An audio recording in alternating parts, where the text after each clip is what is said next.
Hi, everybody. Welcome to Discover College Soccer. Today, I'm lucky enough to be joined by Coach Phillips at Faulkner University in Alabama. Welcome, Coach. Thank you, sir. Appreciate you having us. Yeah, thanks for being here. Excited to talk to you. Last summer, I did a big drive through Alabama and other states with my daughter looking at schools. Went through Montgomery, but unfortunately, I missed out on visiting Faulkner. So we'll be excited to hear all about it from you today. Um, we're talking here early June. Um, as an NAI women's program, June 9th, you've been there a year now. Just curious, are you still getting a couple 25s finishing out the class at this point, or are you done with that? You've moved on and you're rocking and rolling on the 26s? I think we're in a spot where we're totally cool with what we have. And we're still like the hook is still baited.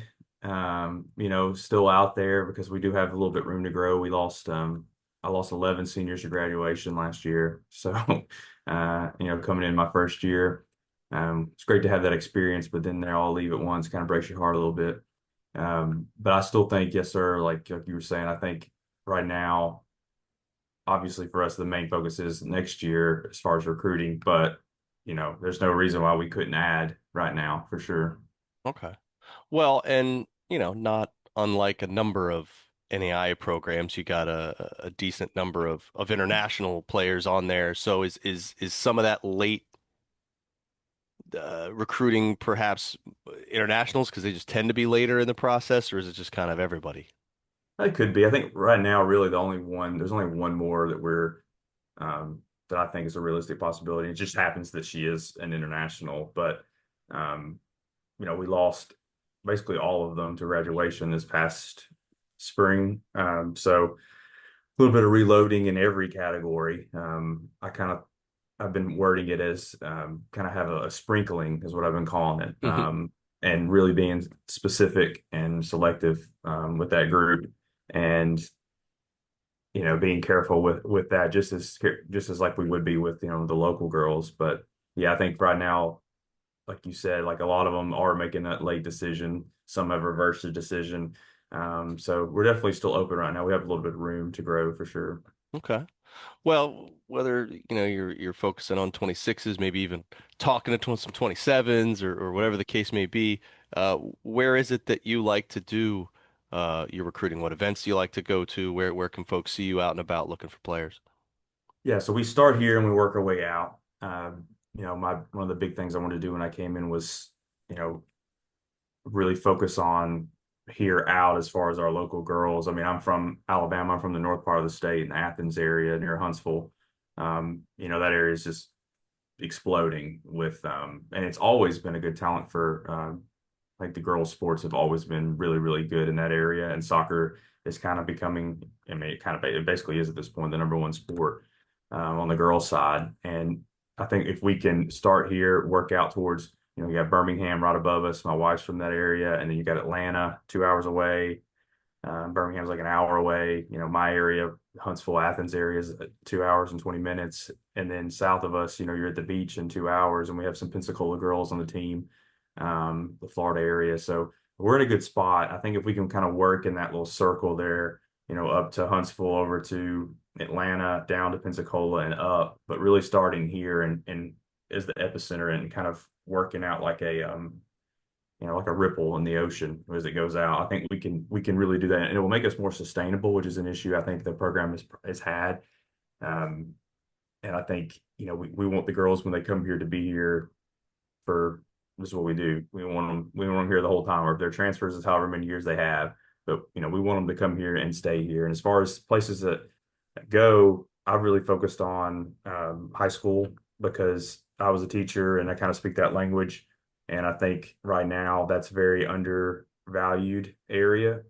Everyone, rightly so, you go to a showcase and stuff, but I didn't grow up playing club. I really have a lot of the relationships with the clubs that maybe someone who has been in that speaks that language, use that phrase again. And for us, it's about finding some value where maybe things are overvalued, undervalued. And for us, I really feel like we can't just be another name on the sheet at a showcase because it's just not going to happen. So while we would send somebody to something that's local, I think this spring we spent a lot of time going to high school practices and just talking to the coaches, talking to the girls, casual. That's more of a casual setting. You're with your buddies. A lot of times the coaches have been, I mean, 99% of the time the coaches have been like super opening. And even the 1%, they're just like, you want to come out here? And I was like, oh, yes, sir. We'd love to. And it just helps start that relationship. And you get to see the seventh grade all the way through the seniors with some of these smaller schools, and you can build that relationship super early. Whereas a lot of time with the club, I feel like it's almost like a fire sale with some of them. They're trying to make decisions, and I've only been here a year, so like I need time to kind of build and get to know this group. Like we were asking, like the 27, 26, and for us, the more like the one-on-one time and the more time we can spend kind of working our way out that way, I think for us, at least at Faulkner, it's going to be better. Okay. Well, what about ID camps? Do you guys do your own, or do you or your staff work external ID camps at all? Well, they have in the past, and when I was working in Maine, I did like the University of New Hampshire's, and I did see like a ton of value in that, but we're not. I think there is a lot of value in that for like a bigger school that acts more like of a magnet. There's just kind of kids come to that all the time. I haven't done that for us. I feel like one of the phrases I use for it is I'd rather have that 1 hour with 40 girls than 40 girls for 1 hour. And I know the best thing about it is getting the girls on campus, but if I can make that into 40 individual visits, 20 individual visits or whatever, I'm going to spend the resources doing that instead. I just don't we'll get, if we had it, we'd get some people to come. I'm not saying we wouldn't, but again, it's like the value thing. Where are we spending our time? Where are we going to get the most value of? And I feel like Faulkner is the kind of place where if we can do that personal one-on-one, me and my assistant coach, if her and I can give the tours ourselves, can take them out to lunch ourselves, spend time with parents, give them walking around the campus, like that's going to be time better spent for us, money wise, time wise. Um, and so that's where we're putting our focus in, really since I've got here in the summer too. So not that I'm anti that, it's just for us, I just think that it works better for us to kind of do that on an individual basis, if that makes sense. Yeah, no, absolutely. Well, I guess whether it's at a tournament or high school game or whatever it is, you're seeing players kind of what makes up that hierarchy of things you're looking for in a player both on and off the field. Yeah, athletes is kind of the biggest thing as far as on the field. Somebody that even if they may, not be 10 out of 10 technical, which not saying that those grow on trees, but at the same time, at this level, everyone can do certain things, right? They can pass, they can shoot. Um, they know decent spacing. Obviously people come in, they need to be coached on a couple things, but at this level, just like you would the top high school, top club level, people can do just about anything. Your keepers are good with their feet, your center backs are good with their feet, forwards can do a little bit of everything, midfielders can do it. So I think I'm willing for sure system wise to, if someone, maybe they're not like the most technical person, but they're the athlete, they have the stamina, they have some of those natural things that we are looking for. And then you add in those personalities, what I call like 10 out of 10 personalities, you add that because the time on the field is like, less than like 2% compared to the time they spend, just living on campus. And while it's super important to us and it's a big deal, like time wise, it's really not.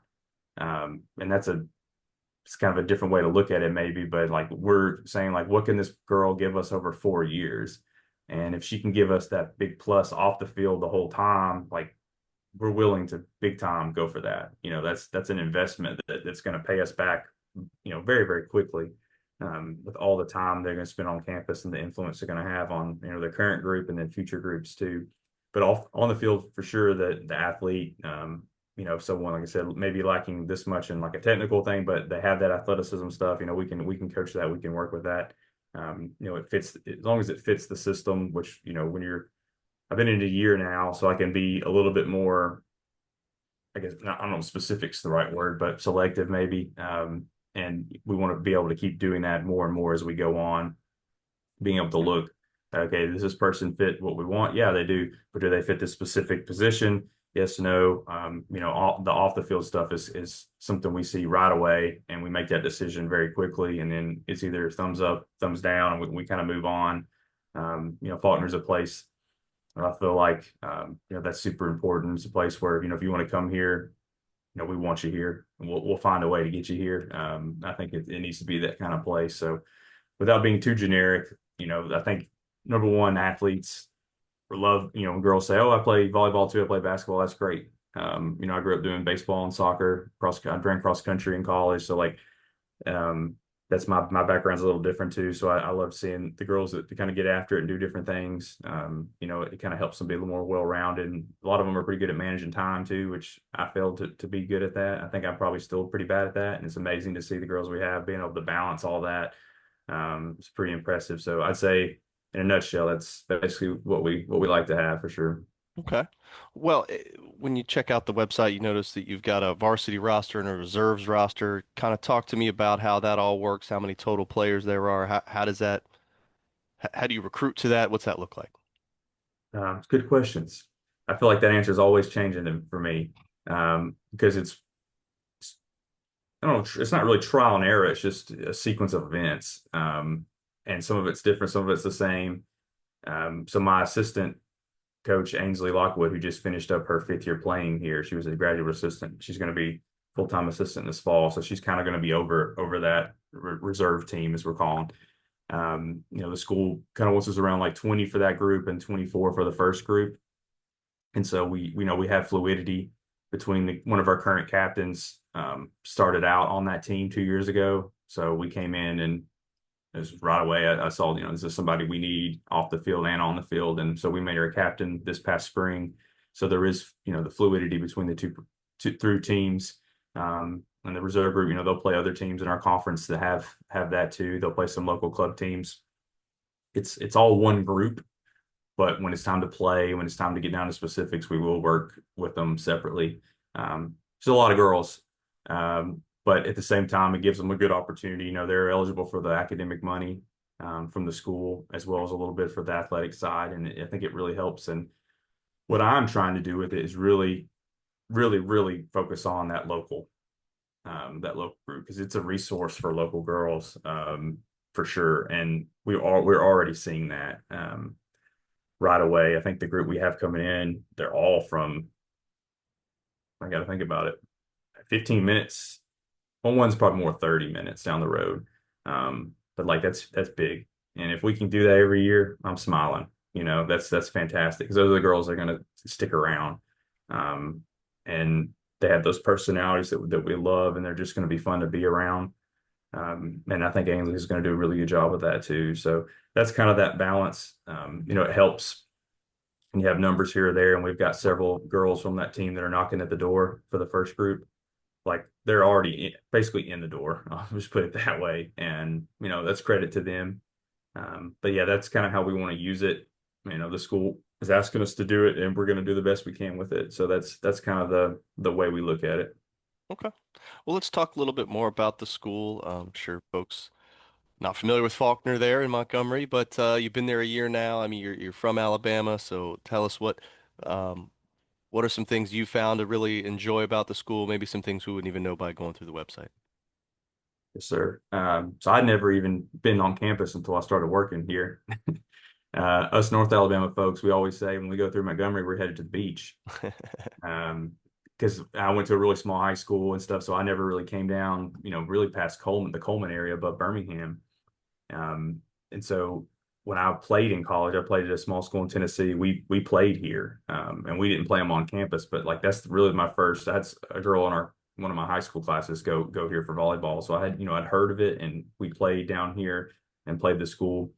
The place I went is kind of a sister school, Freed Hardeman University, in Henderson, Tennessee, and so we kind of see it as a couple like Harding University in Searcy, Arkansas. That would be another sister school. So the school itself is it's a Christian NAI school, private school. It's affiliated with the Churches of Christ, and so I spent several years as a full-time preacher, also in Tompkinsville, Kentucky, and Monroe County for the Mount Gilead Church of Christ, and worked as a youth minister, minister, as I called it. And always, it's one of those things when you stop doing it, you never can really stop doing it. It's similar to coaching, honestly, or teaching. You just can't. If someone asks you to help, you're always going to say yes. It's just kind of ingrained. Um, but so being here a year, not having basically any ties to school, man, there's open arms like day one for me. Coming in with my wife, and my at the time he was three, so he's 4-year-old little boy, Silas. That's huge. Like because it could very much have been the opposite way. Standoffish, and the girls were just like straight away, and the school was just straight away. And I've had so many mentors here on staff.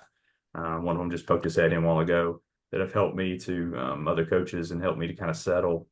Athletic directors just super supportive. And when I'm recruiting, when I'm talking to girls, I say it's the kind of place where everybody's got your back, because they're all looking out for you. They all have that Christian mindset where they're not going to throw a Bible at you, but at the same time, they're looking out for you and they want the best for you, and not because of anything other than just because that's what they want. They think they're just good folks, and I guess I'm a little biased now because I've been here a year, but I mean they really are. It's kind of an oasis here in town, and I think a lot of the people feel that way, and it's just nice to see, on campus, there's always something being improved, something being built. Our facilities, as far as our field and stuff, are just, it's crazy nice. We're super lucky. We share it with football and men's soccer, but we have that nice real turf facility out there. It's kind of tucked away. Huge bleachers, press box. Like it's really, really nice. We feel lucky to be able to play out there. But yes, sir, for the school, definitely think it's a unique place. And it's not for everybody as far as, okay, hey, I want a big school. My brother went to Auburn, just 45, 50 minutes down the road. So like I get that. But if you're looking for that smaller place, this is it, 100%. And especially if you're looking for that Christian side of things and having, chapel and Bible class, like this is it. I mean, just stop what you're looking for because this is going to be it. If that's what you want. If you don't, it's not for everybody. I understand that. But if it's what you'd like, absolutely 100%. Awesome. Well, let's say rewind to October, the heart of that conference season. You're in the midst of everything. Kind of walk me through what does a typical week look like for your players in terms of, what's the schedule of classes and meals and practices and games and all that stuff. So like you said, like the heart of the conference, as far as when we're in the meat of things, it's tough because it's Thursday, Saturday, so you really only have that one day, and I think it's especially challenging for teams that have the double travel days.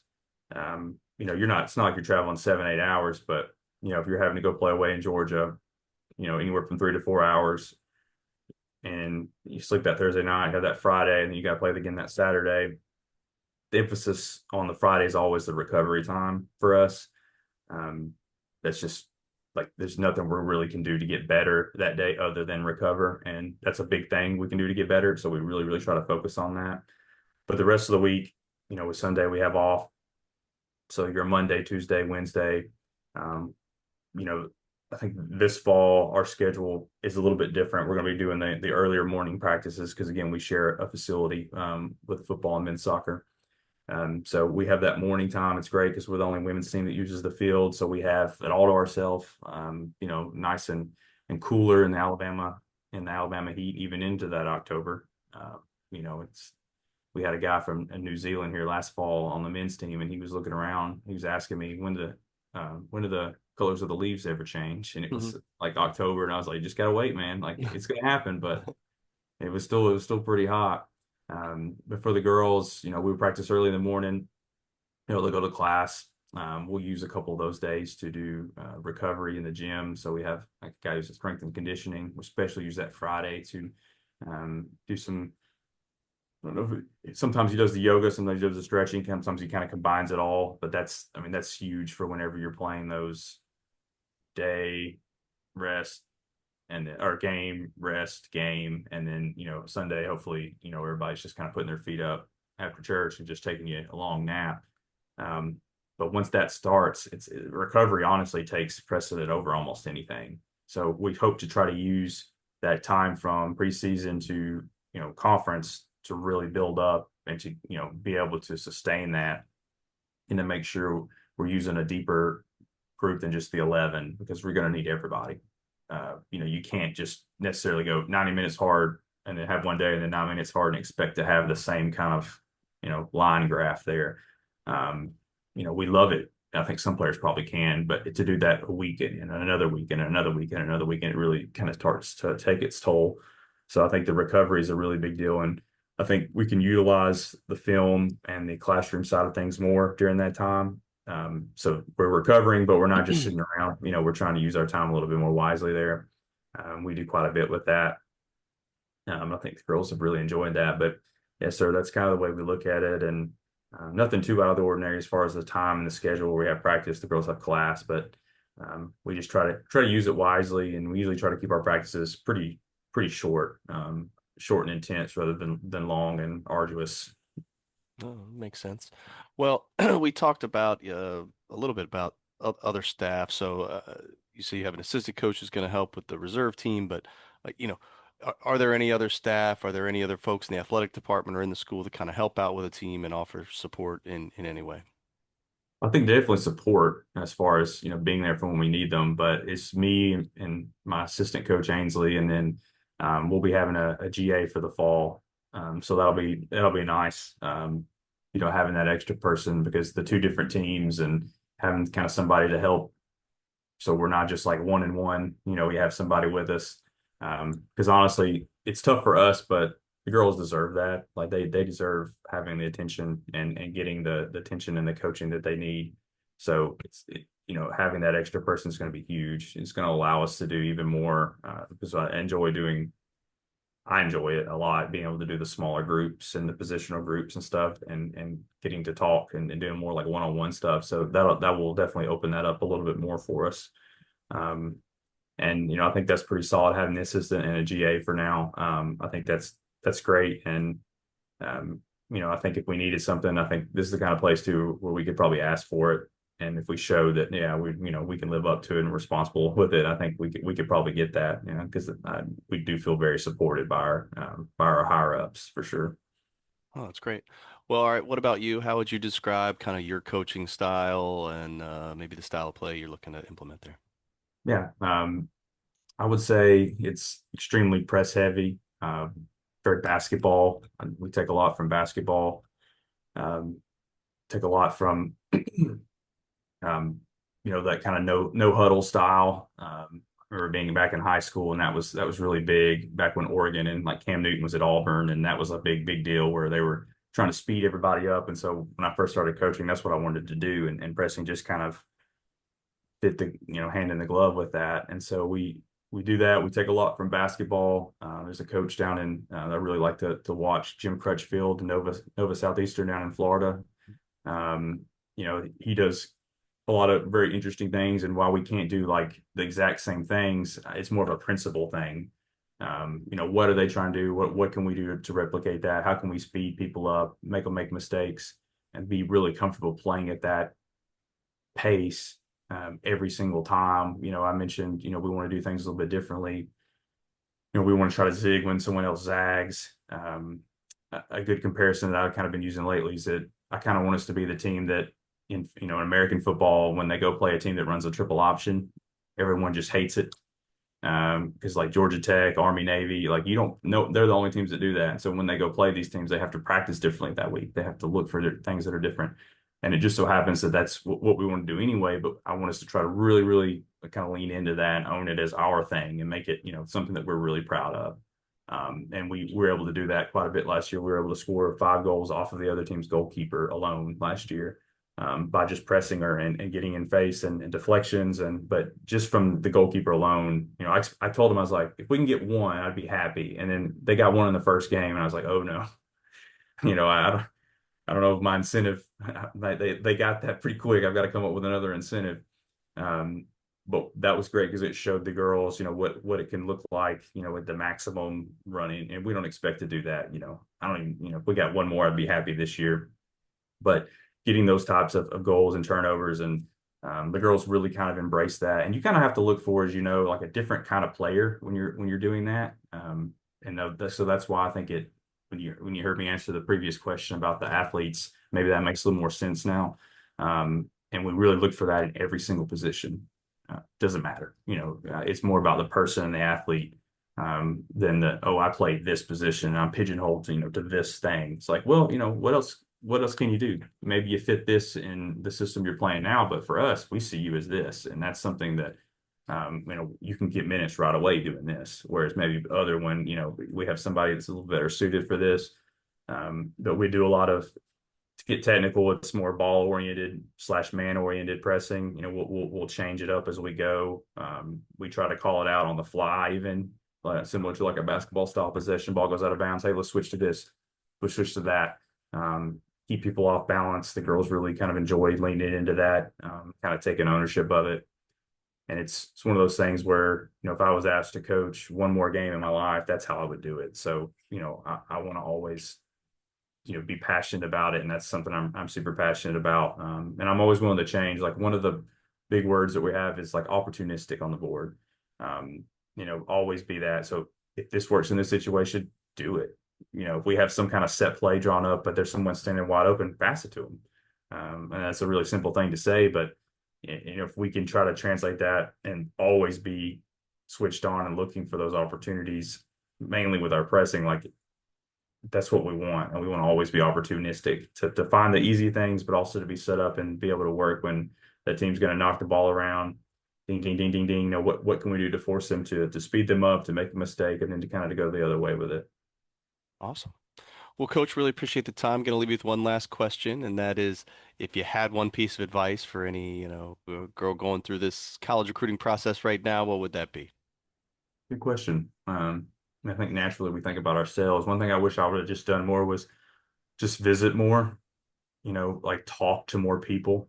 You can read about things and, um, you probably get an okay feeling of it. But I think talking to players on the teams is probably something that we undervalue a little bit. When we give tours, we always get the girls in the summer. It's obviously difficult, but we always have the girls. So we do our own tours. Missions does tours, but we do our own, and we'll have the girls take them to their own dorm rooms themselves, and say like, hey, this is maybe you have a stock room that you show or whatever, but like, no, this is where we live. We you sit down and eat with them at lunch. This is what we do. So I think the girls and anyone, girls or guys that are they're looking to go somewhere, talk to the players. Even, talk to them. If you go to a practice with them or a camp with them, whatever, get in their ear a little bit. Get their number, talk to them because the coach is going to say something and that may be totally right, but the girls may see me a little differently. They may be able to tell you. They also live on campus, they work on campus, they go to school on campus, and they play soccer. I didn't go here. I didn't do any of those things here. And even if I coach here 100 years, they're going to be able to tell you always better. So I would encourage anyone looking to go anywhere, um, you know, talk to the boots on the ground. Sometimes that's the coach, that's the assistant coach, but like talk to the players. I think they can give you a super, super good insight. And I wish I would have done that more at more places, just to get different perspectives. So I would say, just do that, try to make that personal connection with some of those players, and they'll be able to give you a really good insight and some firsthand information. Awesome. Well, Coach, really appreciate it. Wish you the best of luck here in the fall, and if you ever get down to any of the events down here in Bradenton, give me a shout. All right. Yes, sir. Thank you. Take care.